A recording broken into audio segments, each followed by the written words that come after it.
Eto na nga yung mga Mars yung nangyari kagabi.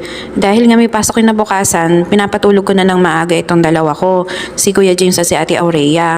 Hindi naman makatulog si Ate Aurea. Kaya hinayaan ko na lang siya manood-nood. Actually, binibigyan ko talaga sila ng oras, araw-araw kahit na may pasok. Pagdating namin, galing office, ay kung ma-assignment sila, ipinapagawa ko muna. Then after that, hinahayaan ko silang mag-cellphone. Pero alam naman nilang may limit sila hanggang 10 p.m. Pero dahil ilang araw na nga silang nalilate, ang sabi ko, matulog na sila. Halos bandang 9 past pa lang dyan.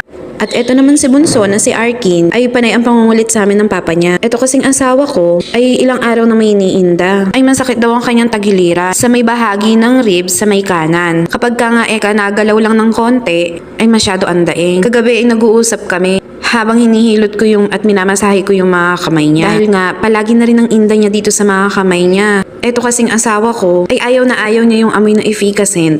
Ay amoy matanda nga raw. Hindi, ngayon, aminado na siya na matanda na siya. Kasi naman yung taong dating ayaw na ayaw sa amoy ng efficacent at ayaw na ayaw sa amoy ng mga pamahid sa katawan, siya na ang pinapahiran ngayon. Kaya aminado ka na matanda ka na Dati ayaw na ayaw niya sa efficacent oil at katingko. Ngayon, siya na ang humihilot at nagmamasahe gamit ang mga ito. Ganito pala ang love, kahit amoy mentol tinatanggap. Dati, ayoko niya, ang tapang na amoy. Ngayon, saan yung kating ko? Masakit likod mo. Certified hilot unlock. Ay, nako, kaingin naman ni Bunsong Arkin. Di ba nahimik nag-voice over tong si Mami. At ngayon nga ay mabalik tayo. At ayun nga ay certified hilot unlock na nga. From ayaw sa pamahid to paboritong hilot. Love really changes people. Dati, ayaw niya sa mga pamahid. Ngayon, ginagamit ko ito para maalagaan siya. Maliit na bagay pero ramdam niya ang pagmamahal ko. Ay, kilig yarn!